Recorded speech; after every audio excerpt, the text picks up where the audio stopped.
All right, looks like we are live. Good morning, everybody. Particularly those of you in Sync Academy who joined us for our Zoom call this month. It's always good to see you guys, and thank you for joining us again. For everybody on YouTube, I know we usually do these closer to the beginning of the month. Had a lot of tech issues with Sync Match, so we had to sort of postpone it, but we are definitely keeping our head in the game with Sync Focus. And now that we've been at this for 9 months now, it's time to start thinking about submitting our music to libraries. So if you guys have been consistent with Sync Focus and with your own careers, hopefully you've been making 2 new tracks at least every single month. And so by now, we're 9 months into it.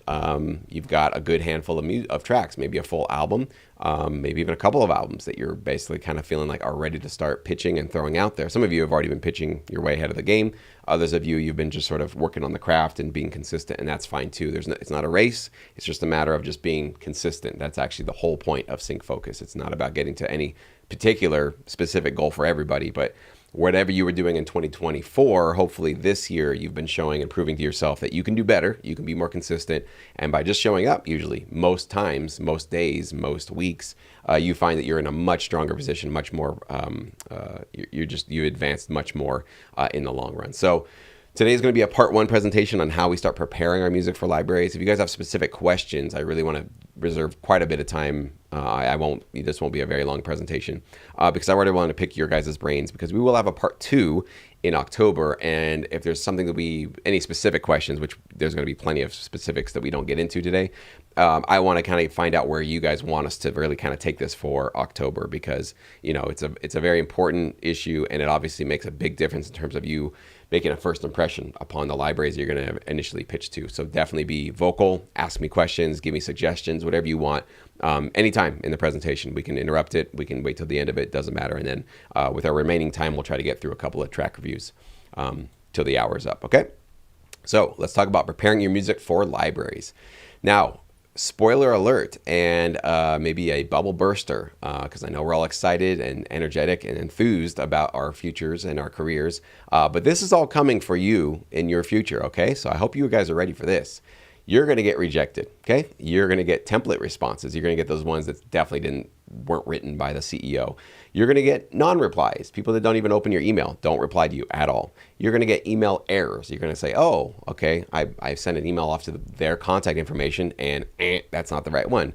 You're going to get delayed replies. You're going to get libraries that get back to you in 3 months, 4 months, 8 months. You don't think that's possible? We have many members, many producers that I have coached who've told me they've been responded to 8 months after they initially submitted off to a library. So it actually happens, and that means that they got accepted essentially by a library 8 months after the fact. Now, no, you shouldn't be waiting around for 8 months for somebody to say yes or no. We'll talk about that. But all of this is definitely coming for you, okay? So if you thought that the first company you're going to send off to is going to say, oh, thank God, we were waiting for you our whole lives. Here's your deal. Here's your consideration fees. Here's your agreement. Here's your whole future. You're dreaming. It could happen. I'm not saying it can happen, but that's usually not the case in our business. So we're going to have a different approach to this industry, rather than just thinking that we expect success from day one, from the first company we reach out to. And if that doesn't happen, we've completely failed and we've done something wrong. No, that's totally the wrong mindset. It's the wrong framing of any of this kind of stuff.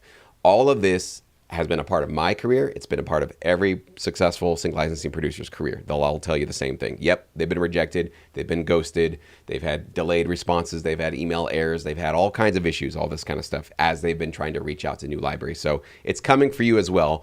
And hopefully you'll get acceptances, okay? That's obviously where we want to shoot for. And I wish all of you guys an acceptance deal, at least one, hopefully fairly soon. But I just want to make sure that we always keep this real, that there is going to be some pain. And I do believe that creating these direct relationships is the only approach. I had, somebody on LinkedIn just this morning and yesterday reach out saying, they're using kind of a sync pitching service where they, send their music off to this kind of platform, and the platform just sort of like pitches the music off to a variety of libraries.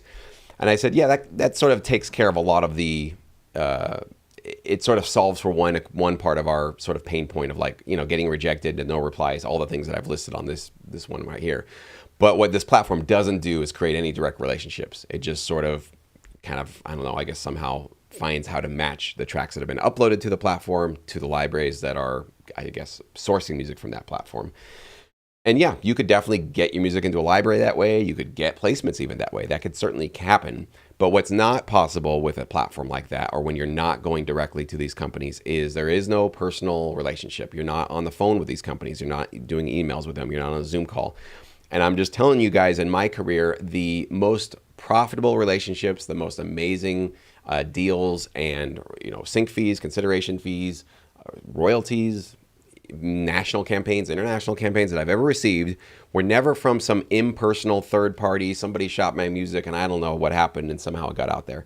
They all came from people that I actually knew, and they all came from library CEOs and people that actually believed in me, who wanted to help me, who wanted to promote me, who wanted to see me win, right? Because I, from the day one, was trying to help them win with my music. That I came to the table with I want to help you out, I want to serve you. And in exchange, they also wanted to help me and serve me. And so it became this mutually beneficial relationship. And I do strongly plant my flag in that sand and that dirt to say, having direct relationships is the path to do this full time. I just don't think it is possible to do it as a sort of, I'll throw my music on something and we'll see what happens. If you want to just dabble, great. Use those services. That's what they're for. I think they're just for people that are kind of like, yeah, whatever. I got a couple extra tracks. We'll see what happens. And there's no real expectations. There's really no kind of strong, intense dedication from you and your craft. That's what I think those kinds of platforms are for. For those of you that want to take this seriously and actually want to have a prayer or a chance of doing this full time, going direct. And that's what we're talking about today. Okay. So what do you need as you approach these libraries? What's actually needed before you even pitch your music off to? Well, first, of course, you're going to need your at least 3 to 5 libraries, okay? So if you are not sure right now watching this video and you're like, I don't have 3 to 5, and I mean specific, not like, yeah, these kinds of libraries. No, this name, company A, company B, company C. If you don't have at least 3 to 5 specific companies already listed and they basically are the best fit for you, then you shouldn't even really continue on with this presentation. That should be number 1. Now, if you don't have your 3 to 5 companies, you can look them up. You can go online. You can do your own Google search. You can even use a ChatGPT to try to find them. Or you can use, I believe, the best tool in the game, which is SyncMatch. And that's the app that I developed that gives you customized library matches based on the music that you provide to the application. So it basically does this research for you, gives you the company names, gives you some insights as to what kind of music they place, what specific tracks they've recently placed, and which tracks have been placed the most. It lets you know exactly what you're up against, and their contact information and their website. So you can do all that digging right there. So I highly recommend SyncMatch. Obviously, I created it, and I created it specifically to solve this one problem for most sync licensing producers who are trying to learn how to pitch the libraries, okay? You're also going to need to do a little bit of research on it each, not just have the emails, not just sign up for SyncMatch. Oh, okay, I got my 5 matches for the track that I uploaded. I'm ready to go. You need to click on each one of those URLs. You actually need to know who's the CEO. Who are they? How long they've been in business? What's their backstory? Usually they'll have that on their website, what their history is at least. What kinds of placements are they showing off? What kinds of tracks do they have? What kinds of genres are they typically focusing on? Or what types of TV content or film content or trailers do they tend to get? You need to have answers for all those kinds of things before you start pitching and submitting your music, okay? And of course, you need to have quality matching music. So you can't be throwing demos at these companies. You definitely can't throw music that sounds amateurish versus what you might be hearing on their catalog or what you might hear on the SyncMatch app, which is high quality, professional. I think you'll find that that's going to be the sort of common thing. In terms of how many tracks you need to have ready, if you're doing kind of tension or minimal musics, background music, that kind of a thing, you're going to probably want to have a full album. I'd say at least 8 tracks, up to 12. If you're doing trailer music, you're doing more kind of like promo music, intense music. I've definitely heard library CEOs and catalog managers say that they're okay with even just 1 solid track, but I would say give them 3, 5 or so to give them a little bit of variety. Of course, you want to put your top one at the top of the streaming list. You don't want to make them kind of wait to number 5 to get to the one that you feel is the strongest. Always lead off with the strongest track that you feel really shows and exemplifies the strength that you can really bring to the table, okay? So anyways, that's what you need essentially to start pitching off to the libraries, okay?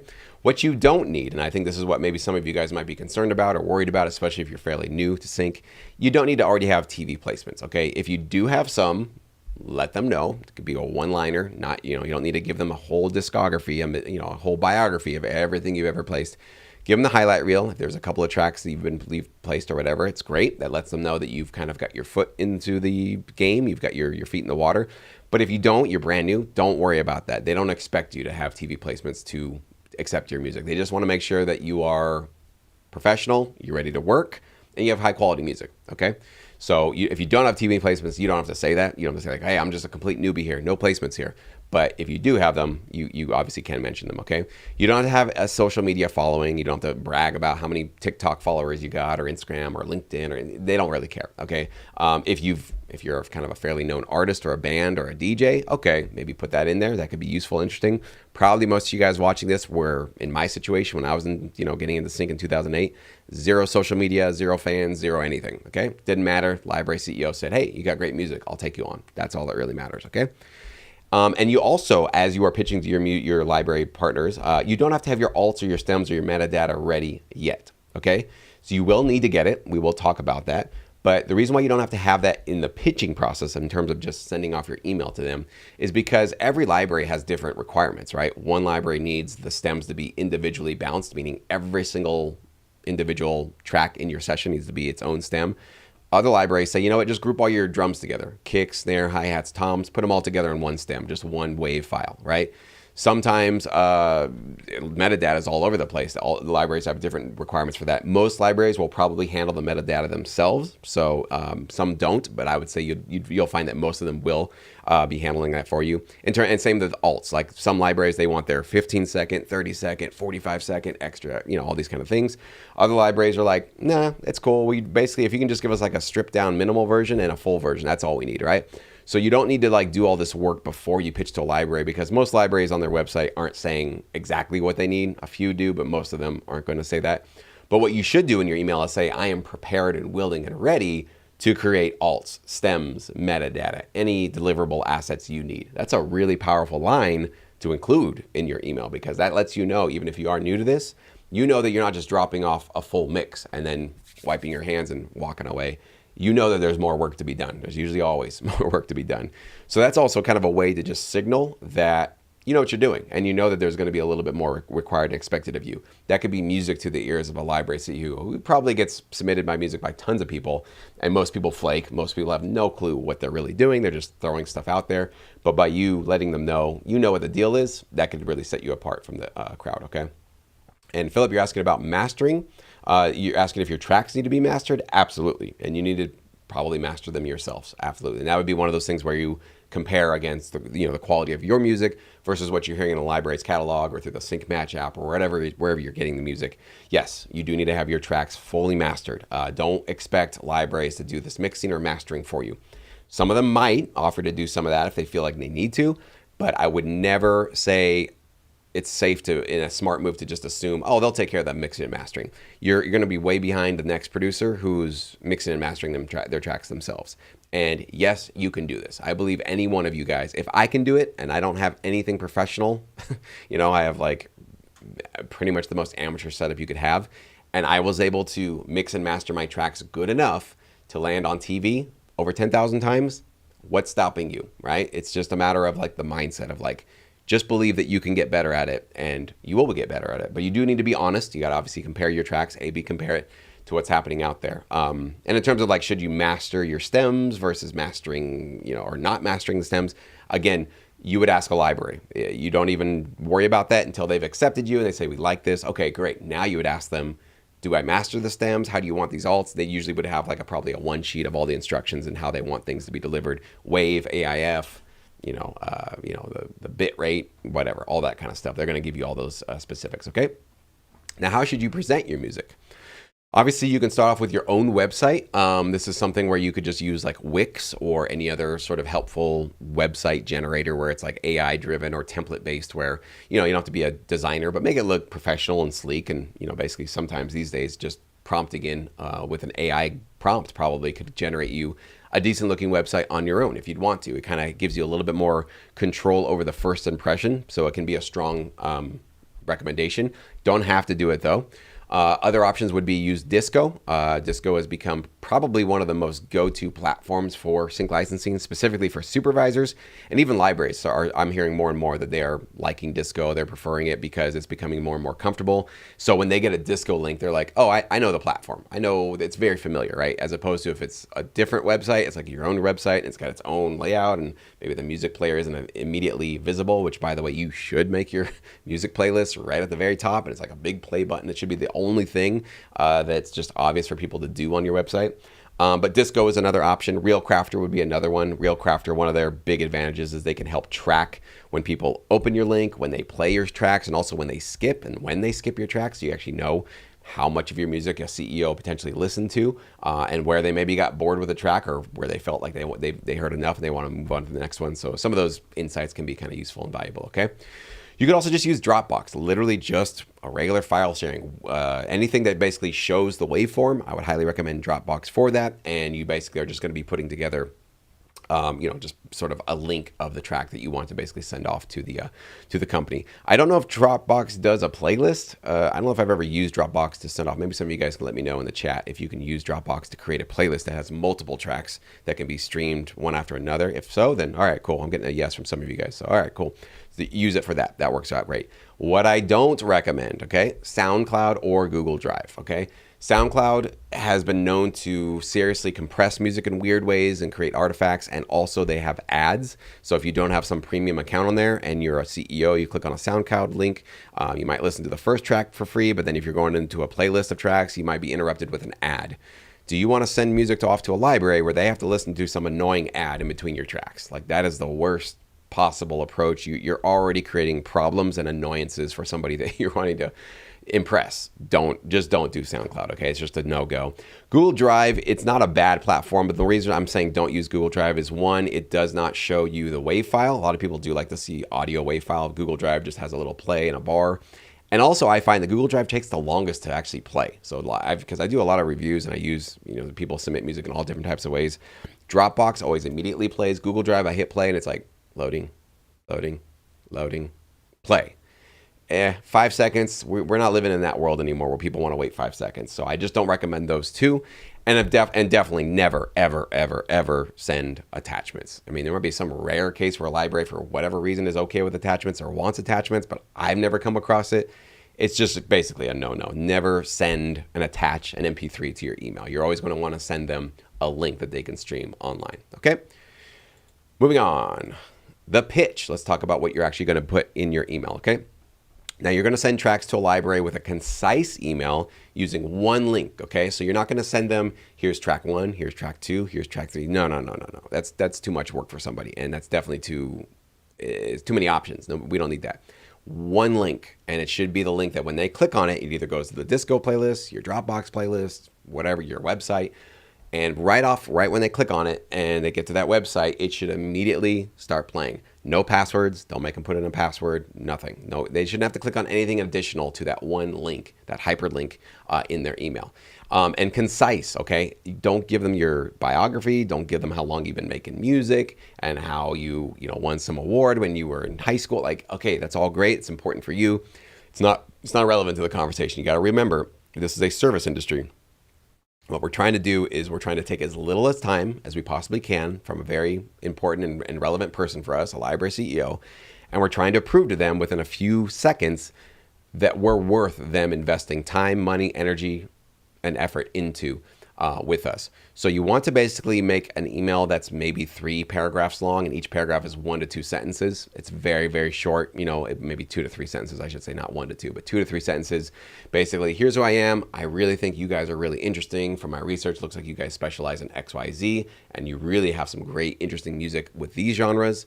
Here's some music I'd like you to consider. Here's a link to stream my top 5 tracks in this genre that are available for you guys to exclusively license, okay? Putting these kinds of key terms in your email, very, very important. These tracks are available, and they're available for exclusive licensing.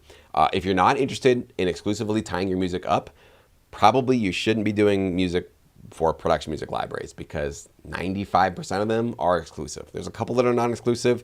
You might give an option for a non-exclusive deal, but most of them that are worth their weight in salt in this industry are going to be asking for exclusive representation of your music. So letting them know you're aware of that by saying, yes, these are exclusively available. Here you go, and give them that one link, okay? Thank you for their time and for their consideration, and that you're available to deliver those assets upon demand. That's a really important thing to include as well. Send available music. I do think, obviously, you don't want to send them, hey, here's 20 tracks that you can't have. Here's 20 tracks that I got in other catalogs. Cool, right?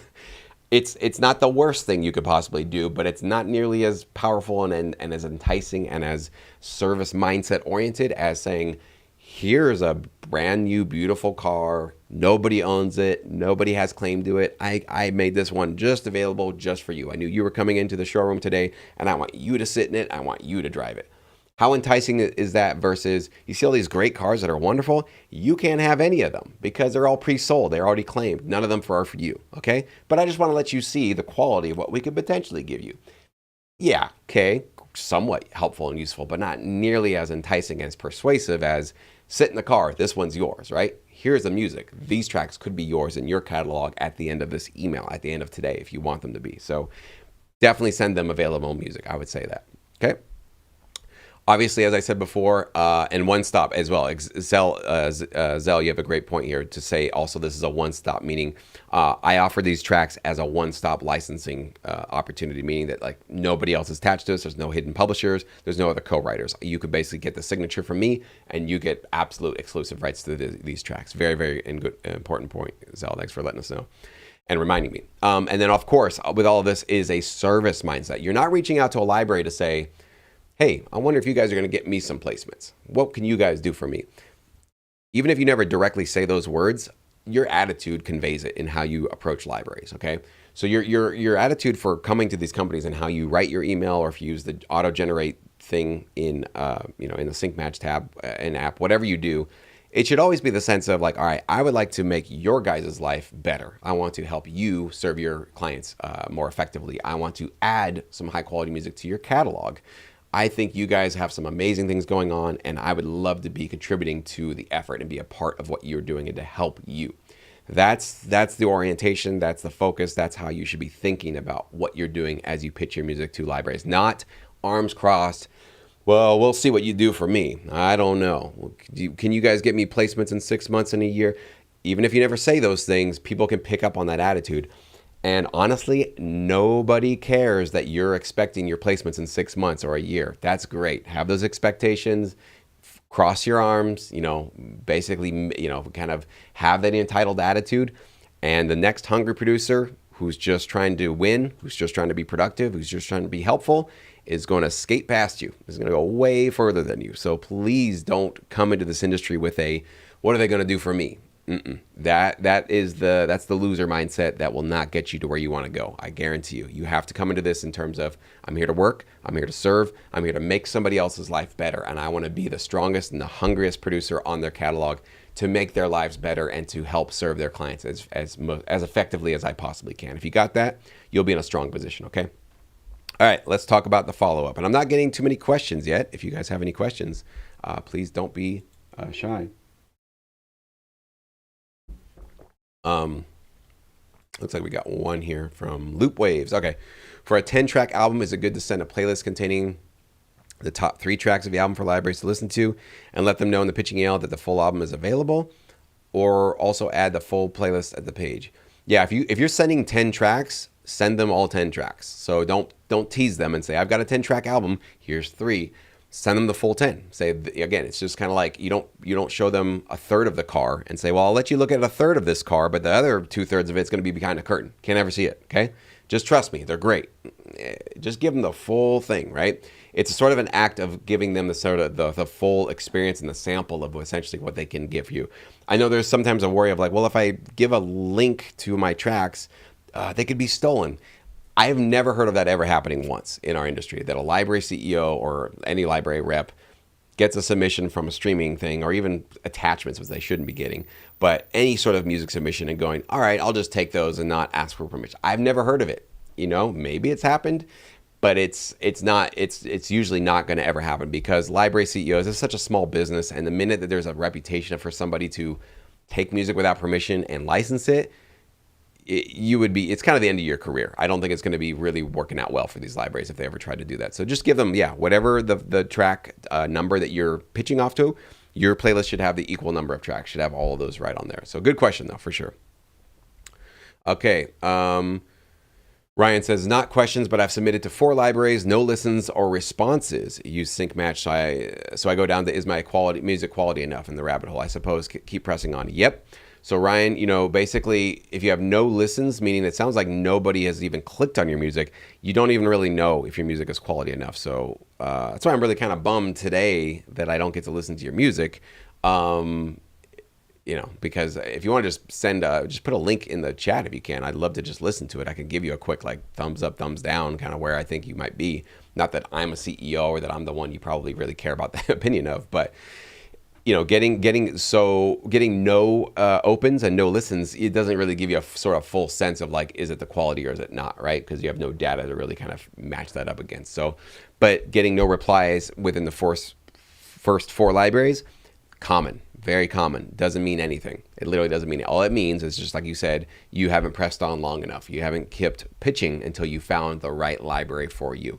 So I've had producers that have had, dozens of libraries reject them or not reply before they find the actual one that accepts them and they get into their catalog. And it sucks. It's just one of those things where I know that's a pain point. I know that's frustrating. I know we'd like to just, kind of start our careers and get those agreements up and running. But sometimes, for the long run, you do need to kind of put in your time in the beginning to try to keep finding and pitching until you find that right library. So hopefully you can get us a link, man. We'll see. All right. The follow-up. Okay, let's say you pitch off to your, you got your 3 to 5 libraries. You prioritize them 1 to 5. You send off to the first one, okay? Give them 1 or 2 weeks max. You don't need to go more than 2 weeks. And then send a polite reminder follow-up that, hey, a week ago, 2 weeks ago, I sent you guys a little email. Also, very important that you want to link or attach that previous email so they don't have to go digging through their inbox for that. And more importantly, also including the link again to your music. That would be a really smart thing to do. Not make them have to go to a previous email, even if you attach it, to get to that link to say, hey, I sent off, some music to you guys a week ago. Haven't heard back. Just as a friendly reminder, it is available. I still would love to partner with you guys. Here's the link again. Please do let me know if this sounds like something that would be useful for you. Very brief, extremely brief. This is like a couple of sentences. It's almost like nothing, okay? Sometimes library CEOs love this because they're busy and they just need to be nudged sometimes. I've had some very high quality catalog and library owners tell me this. They say, listen, if you pitch to me and I don't get back to you in a week or two, just nudge me again. I'm just busy. Sometimes it just needs to come back to the top of my email inbox so I can kind of get back to you. So they are aware of the fact that they can sometimes just be overwhelmed with submissions and projects and things going on, that they might have been maybe interested in checking out your music, but that day when you sent it to them, they were just overwhelmed or they just couldn't open it, whatever. So sending a polite nudge is the most common thing to do in business. It's not being annoying. And in fact, it is the professional thing to do. Absolutely. Okay. Now let's talk about the move on. We got a couple of chats though before. Okay, Ryan's got me one. All right, I'll check that one once we get to that. Thanks, Ryan. And Constantine saying that a library answered him after 4 months and they took an album by their brief in the end. Look at that, 4 months right there, guys. There you go. Okay. So the move on, what should you do and how should you be moving on? Okay, so let's say after that follow-up email, okay, so again, we've allowed for 1 to 2 weeks after the first email pitch. You haven't heard anything. Now we're going basically 1 week after the follow-up email. If you have no reply, then you now need to start over the process for your library number 2. This is why it's important, like I said, to have your 3 to 5 libraries. That's the reason for that, is that you didn't have just one library, and if they didn't accept you, you kind of thought, well, that's the end of it. I guess I'm rejected. I guess I don't have what it takes. From the very beginning, you have this kind of built-in expectation of I'm doing this to 5 different companies. Maybe one will say yes, maybe all 5 will say no, but I definitely am not going to just put all my eggs into one basket and hope that that's going to actually work out for me. I have a plan for what I do if library 1 doesn't respond or rejects me. I'm moving on, right? So that's what helps you when you have those 3 to 5 from the beginning, okay? So move on to the second library on your list, and then you want to repeat the entire process. Again, pitch that initial email, give them 1 to 2 weeks, same thing you did before. Of course, you don't want to copy and paste that first email. You need to make sure you create some sort of a sense of an intimate, personalized pitch for the library that you're sending your music off to, that you've done some research again on them and you're not just blindly throwing your music out to whoever. And all while doing this, you should be making new music. I know some people think like, man, this could take months before you find the right library. And meanwhile, like you've got no catalog. Yeah, who told you not to make music while you're doing all this? You should be always making music, no matter where you are. If you are brand new to Sync, you don't have a library to your name yet, you should be making music. You've got one library and you're looking for that second one, you should be making music. You're in the pitching process. You've got an album and you're in the process of pitching that first album to the first library. While you're in that 2 to 3 week phase of waiting for them to get back to you and give them the follow email, you should have already created 5 new tracks, maybe 10 new tracks, so that all the time your catalog is growing, and then the number of great high quality albums you can pitch to new libraries or maybe to the libraries you get accepted by is just growing every single month. Okay, so you should never be waiting for anybody to get started and to make music. You are a music producer. Act like it, right? Every single week, you should be producing music. You should absolutely be continuously building up your catalog no matter what's going on. If you're accepted, not accepted, pitching, getting ghosted, getting rejected, whatever it is, your job is to make music. That's your primary job. Always keep that in mind, okay? Now, which could suck, and it could happen, and likely probably will happen for most of you, is that the first 3 to 5 companies you submit to, they just reject it or ghost you, don't respond at all, okay? What do? Do you give up? Some people do. A lot of people do, actually. They go, okay, forget it. That's just not for me. Other producers who are dedicated, who feel strongly about it, they just think, well, maybe I just got to go for the next 5. Start the process again. Go find another 3 to 5 libraries that are basically matched for you, that are pitching music that could be useful in your particular genres that you feel that you could actually serve well, okay? And you're basically going to repeat the entire process that you just went through, okay? Now you basically start from the very top. This is what's really hard about this business, is that you get really excited about those first 3 to 5 companies, and you go, well, even if the first one doesn't get accepted, at least number 5. If I can at least get accepted by number 5, I'll feel good. And then none of that happens. None of that works out for you. And it's like, okay, now I have to recalibrate. Am I up for this again? Do I really want to go do all of this again and go find 3 to 5 new companies and go one at a time?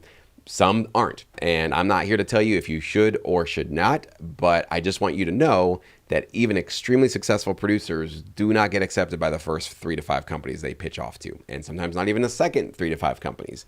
I can't give you any guarantees. You know, there's nothing like that exists. But I do know, what I can guarantee you is that the producers that do persist, that consistently keep pitching, keep taking their shot, usually end up finding, again, with high quality music, they end up finding where they should fit into this business. But it's just not usually the first couple of places that they look.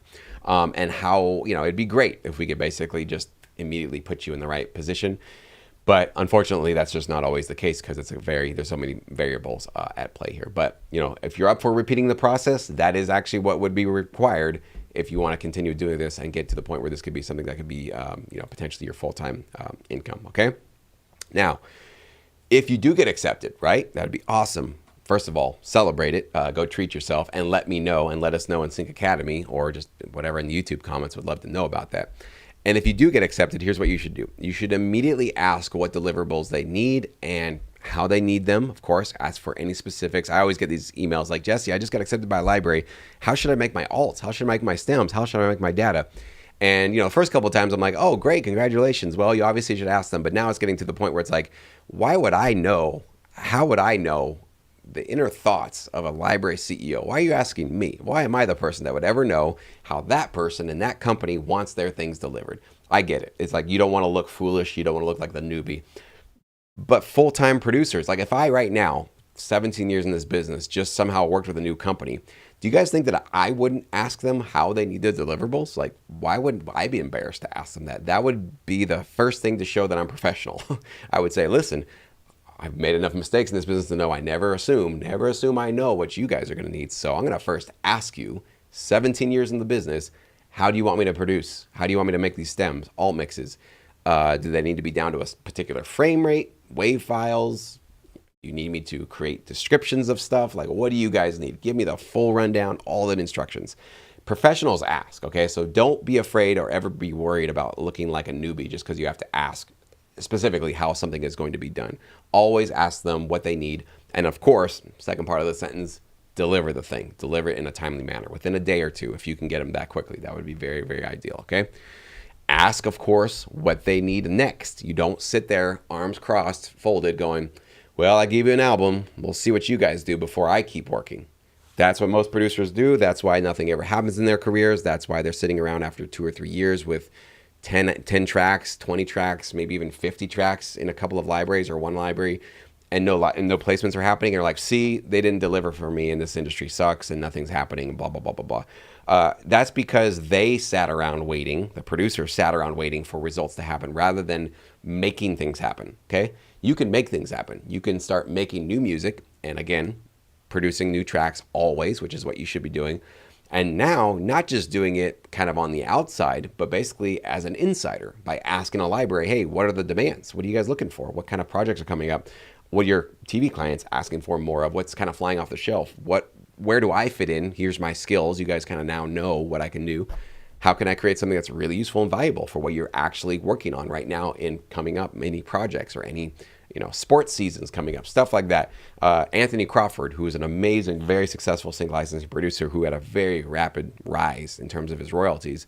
The reason I believe he's succeeding so well is because he's proactively asking and sort of nodding and prodding his library partners for what he could be doing next. So he'll ask them, but he'll also come up with ideas and suggestions. So by constantly having that conversation with your library and saying, I'm not waiting for anything to come to me before I keep delivering high quality value to you.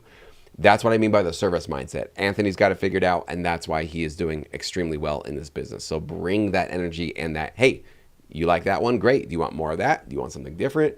Maybe you've got another catalog or another album you've composed and they're not aware of that. Let them know about that one. Give them a little download link to that one or a preview link to say, hey, this is also something I have. Is this useful? Is this valuable? Do you think this could be relevant for your clients? You've got a direct link now. Again, direct communication, very important, direct relationships. So use it. So ask them, what is it that you could be doing to absolutely deliver and put music into the hands of the TV clients that are using this stuff the most, okay?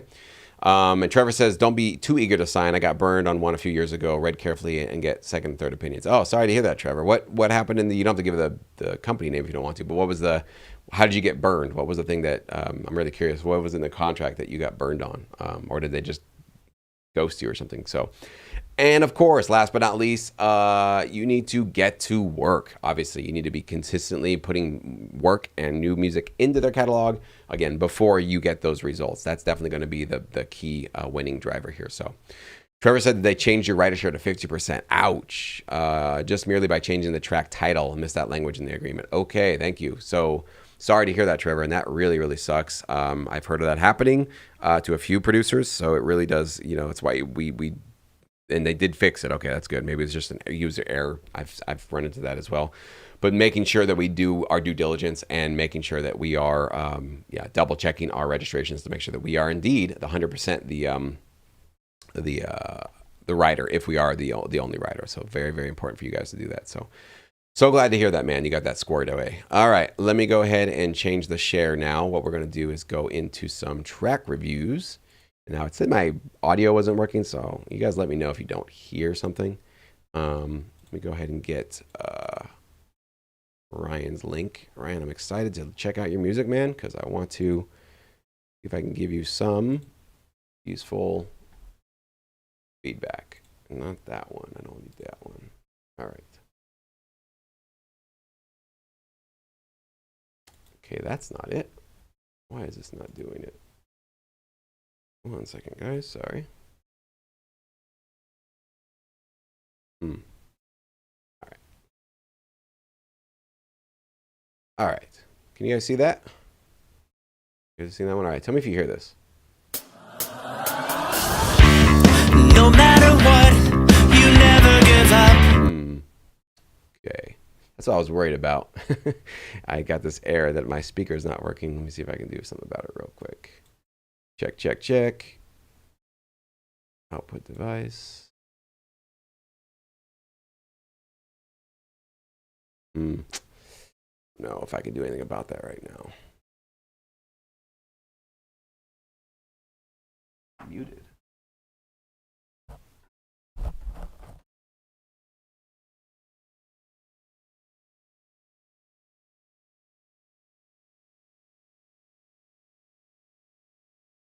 Unmuted. Let's see.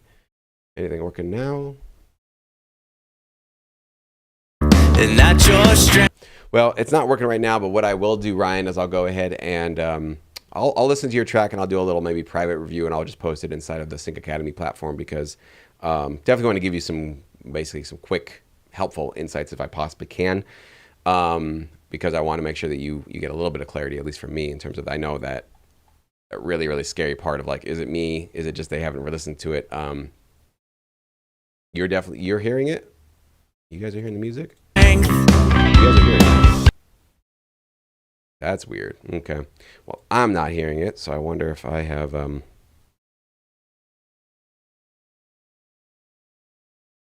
yeah, I don't know what's going on here. Microphone.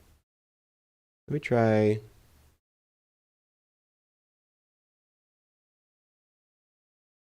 If that's gonna mess things up though. I don't know. No, I don't have anything that works right here. So unfortunately, if I can't hear it, I can't review it. So I do apologize for that, guys. So let me go ahead and stop the share here. But I'll get that to you, Ryan, make sure you get some. So, and he was the only other one that I think I hadn't reviewed. Let me just make sure if anybody else had done this before we wrap up here. Okay, let's go to the top. Yeah, Charles, we did yours. Yep. And you'll see, as I told you guys, the number of tracks being uploaded. Look at how few there are. This is the one we're on right here. I don't know if you guys can see this or not, but yeah, very, very few. And that's just kind of one of those things where it is what it is. But I would say if you guys are able to consistently show up and actually able to, consistently make your music. Maybe some of you guys are still making your music, but you're just not putting on the share sheet or whatever. That's fine. But I just know, as I've been coaching many producers for many years now, it is very rare for somebody to be able to consistently show up and do something very consistently in terms of making music and sticking with something for a long time, because it's just hard. It's very, very hard for the human mind and the brain to do that. And so for those of you that are still sticking with us and actually doing this on a consistent basis, you guys are going to be in a really, really strong position for the long haul. So I think you guys should pat yourselves on the back for those of you that are sticking with us, and also just be aware that that is the kind of the job security for you guys, is that most people, they'll jump in, they're excited about Sync, especially maybe at the beginning of the year or something like that. But then a couple months into it, it's like, where did everybody go? Why is everybody just kind of gone from this? And that is just definitely what it is in our industry. So I don't know. That's the sort of thing that, oh, thank you. I was looking at the wrong columns. I was looking at September. You're right. Thank you. Well, I won't do that on the call anymore from now on, but I will definitely look at the right column here on August to make sure that I get those. If you submitted a track in August, sorry, I was looking at the wrong before, and I haven't reviewed you yet, I will put a quick review video today right after this, so make sure you guys get that. So, gotcha. Okay, yeah, Constantine. I don't know if I've reviewed one of your tracks. Let me check.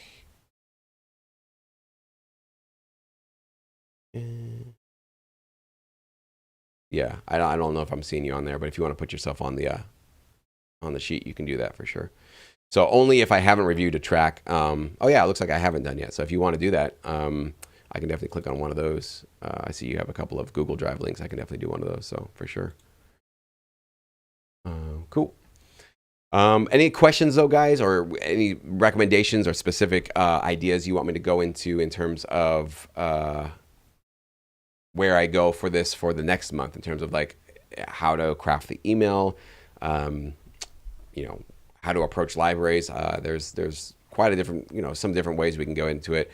Crafting stems and alt mixes and that kind of thing. It's kind of a big topic, and it's almost one of those things where it's better probably presented in our tutorials in Sync Academy. We can obviously talk about it, but sometimes it's better just to show you. For those tutorials we have in Sync Academy, they literally just show you how we create our alts, our stems, and our cut downs and that kind of a thing. And I think that's usually the best way to learn, is just to watch how somebody actually does it.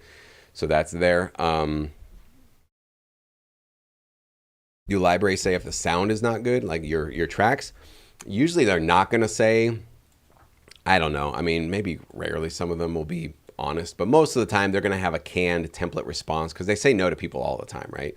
So they usually aren't going to take the time to intensely review your music or give you specific feedback.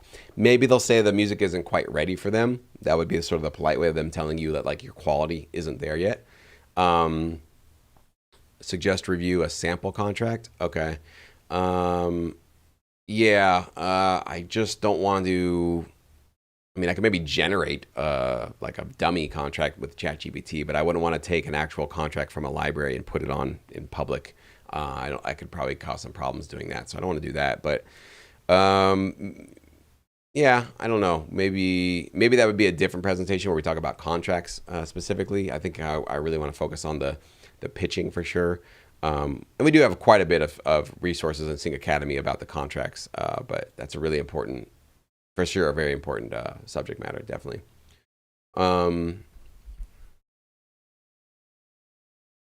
If a library is managed by Universal, but its website is not modern looking, is it still good to pitch our album to them?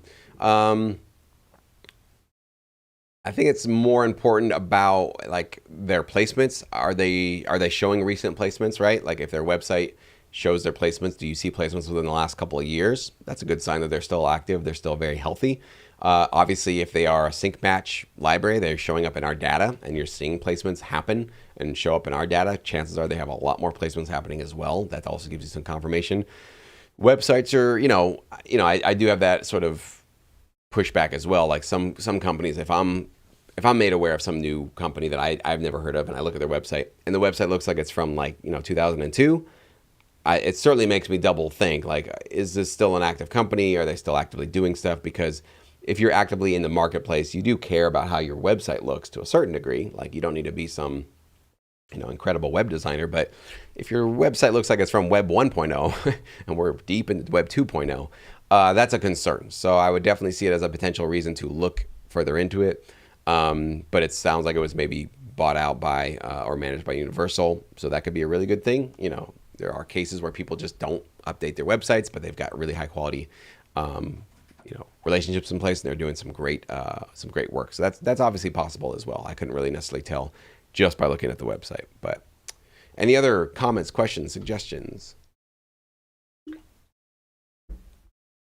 Is there a recommended decibel or LUFS level for the tracks? Not necessarily a specific level, but usually, especially if you're going to do trailer music or like promo intense energetic music like trap, EDM, rock, even blues rock, swagger rock, anything kind of in that big intense sort of place, basically get it as loud as you possibly can without distortion. And even a little bit of distortion isn't the end of the world these days. Not to the point where it feels, it sounds bad, but in terms of like a specific number, I remember when I was starting, it was like, I think -12, -10 was kind of LUFS was sort of where we were kind of hitting. And now it's like -8, -6, like it's just climbing and climbing and climbing and climbing higher and higher and higher. So yeah, even -6, -4, it's kind of where some people are going. So I would definitely say you want to just push it. If you're using an adaptive limiter, push it. However you're mastering and putting your sort of whole cohesive mix together, push it as far as you can push it to the point where it starts to distort, and then just tap it back a little bit. That's basically my non-technical advice, but it really is sort of what works. You really want to have loud music for sure. The exception to that would be if you're doing kind of maybe some minimal music, maybe some light dramedy music, maybe classical music. That doesn't necessarily need to be that sort of extra loud. So you don't have to really push it that far, but just as loud as you can get something without it sounding blown out. That would basically be my layman's approach to it. Okay. And Trevor's giving some great advice. Should have obviously made a big point of this one, but you shouldn't be pitching the same album to multiple exclusive libraries at once. And most of the companies you're going to be finding, at least in our world, are going to be exclusive. So thank you, Trevor, for reminding us that, yeah, it's a one at a time process, if I wasn't making that clear before. I know some people don't want to wait. They just want to pitch out to multiple libraries. But if you've got 5 libraries and you pitch to all of them at the same time, and 2 of them come back to you and say, we want that album, we think that's great, we want to use it, you have to decide which one of them you're going to piss off immediately on day 1 of your sync licensing career. So good luck with that. I wouldn't want to be in that position.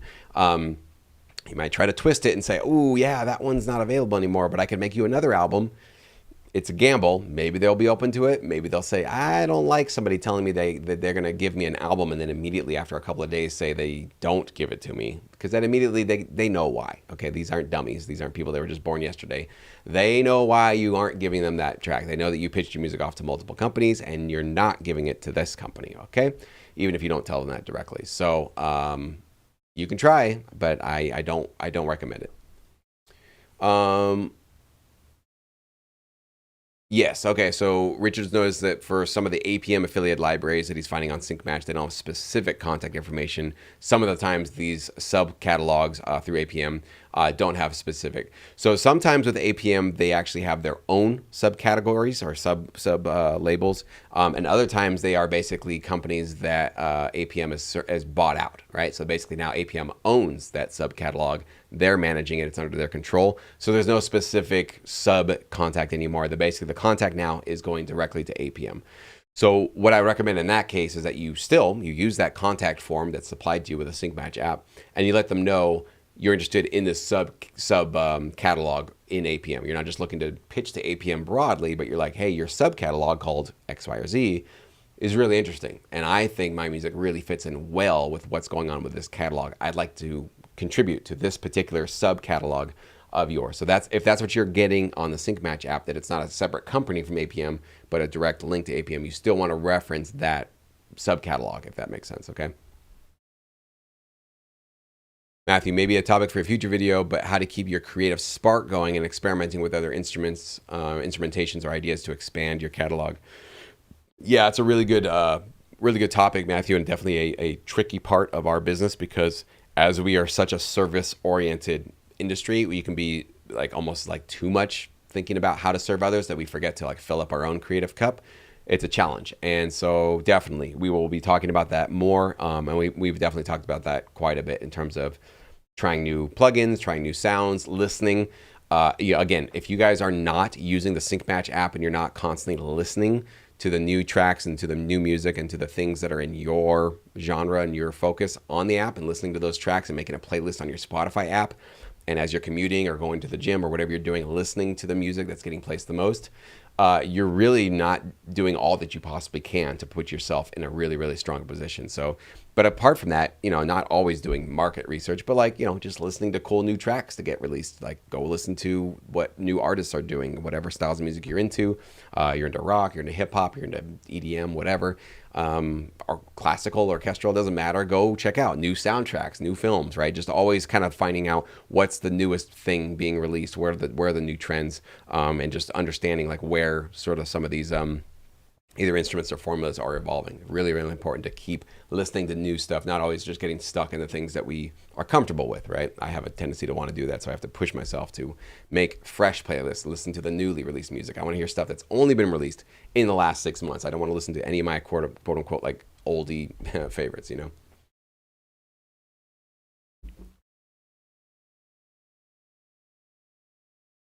And also keep in mind, guys, okay, so I'm seeing some, helpful suggestions in terms of the LUFS numbers. It has never happened in the history of sync licensing that a library owner got a track and went, okay, I like the music, it's wonderful, great, well written, great execution. What's the LUFS number? -9. Can't take it. Sorry, that's not the magic number for me. Never happens, okay? Nobody is looking at numbers. Nobody's even measuring your LUFS as you pitch to them, okay? So what's better, this is just how I do these things, right? I have to remind myself that I'm not like, everybody's got a unique brain. But I use my ears. My ears are my LUFS meter, okay? So I listen to how loud my tracks are versus how loud the tracks are in the catalog or on Spotify or whatever it is that I'm doing. Yes, I know there's compression, there's different artifacts, that kind of a thing. And you can get in the ballpark though, okay? So you can be able to click play on your track, click play on a Spotify link or on the link directly on the website from the catalog or from the company. And you should be able to quickly go, that track's really grabbing my attention, more stereo spread, more low end. Mine's kind of smaller, it's not as loud, it's not as stereo, X, Y, Z, whatever. So I like to just A/B compare with a gut instinct, with my ears, with what I hear immediately. So that's what I do. I think if we start looking too much at meters and screens, we lose sight of really what music is, which is a auditory emotional experience, right? It's not a technical digits on a screen experience. Yes, that's how we're composing and creating it these days. But when it's experience and how people perceive it and experience it, it is through the ears, it's through the heart, it's through the bones, it's through your body. Okay, so trying to get a little bit away from the technical numbers and this and that, and more into, am I in the wheelhouse? Is my music as loud, as impactful as like just in there in terms of how the track is hitting versus the industry standards that I'm hearing out there. Okay. Norm, Sync Match changed your whole model. How so, man? Love to learn how that happened. I'm glad. I hope for the best. That's a good thing. How long does it really take to see placements? Okay, it takes 1 year, 6 months, 13 days, and 27 minutes and 6 or 7 seconds. No, of course not. It would be great if I could give you guys the exact, how long does it take? How long did it take me? A couple years. Okay. How long does it take some producers? 5 years. How long does it take other producers? I would say it's not going to be quicker than a year for sure, because you have to get accepted by a library, they have to release your music, and then your tracks have to get placed, and then it takes about 9 months to a year to get those royalties. So even if you compressed your first couple of months into like literally got your album done, got accepted immediately released it, which again probably happens for nobody, 2 to 3 years should be kind of like the ambitious schedule you should look forward to. Okay. But even if you don't get placements within 2 to 3 years, doesn't mean that your career is over, or you're doing something wrong, or you're with the wrong libraries. Like that's the tricky part about this, is there isn't a clear answer of like, there's a certain timeline or a certain number. I've also heard people say that, which I think is the wrong mindset of like, well, if you have about 100 tracks or 500 tracks, then you can expect full-time income. BS. I know people that have hundreds, thousands of tracks out there, and they're not making full-time income because it's not a numbers game purely, right? There's a quality to this, and there's also a relationship aspect to this. Numbers matter. You do need to have, consistently, again, cranking out new music and kind of putting it up. But focusing on arbitrary timelines and arbitrary numbers as if those somehow will give you a sense of like success or not, it would be great if I could give you that, and that'd be wonderful. I would say you kind of have to go with your gut on it. Like if you feel, first of all, if you're still having fun, that's a really important part of this. If you're not having fun at all, think about something else. There's many other things you could be doing. Don't do this to just kill yourself. If you're having fun, good. Keep doing it because you're having fun. But you should be feeling a sense of forward momentum in some metric, okay? Either you're getting accepted by more libraries, or you're getting a few, you're getting forwarded off to some great custom opportunities for the libraries, or you're getting roped in on some briefs that you never were roped in on, or something, or your catalog is just growing. You should have some sense of like, yes, the wheels are moving forward in this business. If you got a sense that you've made some, oops, sorry, my thing just fell down, so it's gonna be really bright right now. If you got a sense that you're moving forward, keep doing what you're doing. Okay, that's really my best advice on that. Don't think about a number, don't think about a date, but think about forward momentum and you're having fun. Those two things are checked off. Keep going. Keep at it. Once one of those maybe falls off, maybe it's time to rethink everything at that point. Okay. Norm saying Sync Match helped to define exactly the emotion that the industry is looking for. Thank you, Norm, for that. And that is so important and so valuable. And it's one of the reasons why I am so mad that I didn't have this technology when I got started, because had I known exactly what gets placed and what vibes, emotions fly off the shelf the most, again, it would have really steered me in a much more profitable position. Grin, not complaining. I'm very grateful for my career, for my placements, everything that I've had. It's awesome. It's amazing, beautiful, wonderful. Can't help but think, though, with this data, with these insights, I would have not been spinning my wheels so much on a lot of music I was making. Trevor says writing one-off tracks for custom queue requests is where most of his success has come from, and that was after establishing agreements with libraries with music that still hasn't been placed. Hey, that's really good to know, man. Very cool. All right, guys. Well, I'm going to hop off here. I'm going to listen to a couple of tracks, and I'll give you guys a little bit of a review in the Sync Academy platform. And thank you so much for being a part of this. If you guys want to go into specific topics or concepts, make sure you do either email me or put a comment in Sync Academy. I'd love to hear about that so that we can do that next month. And we will be doing, probably we'll do it next Saturday. I don't know about this Saturday. Maybe this Saturday. We'll see. we will do our next mastermind for those of you guys that are in Sync Academy, because we want to make sure that you guys are able to connect with each other on a consistent basis. So definitely haven't forgotten about that either. We'll be doing that for September. So thank you guys so much. I appreciate it, even with the technical problems today.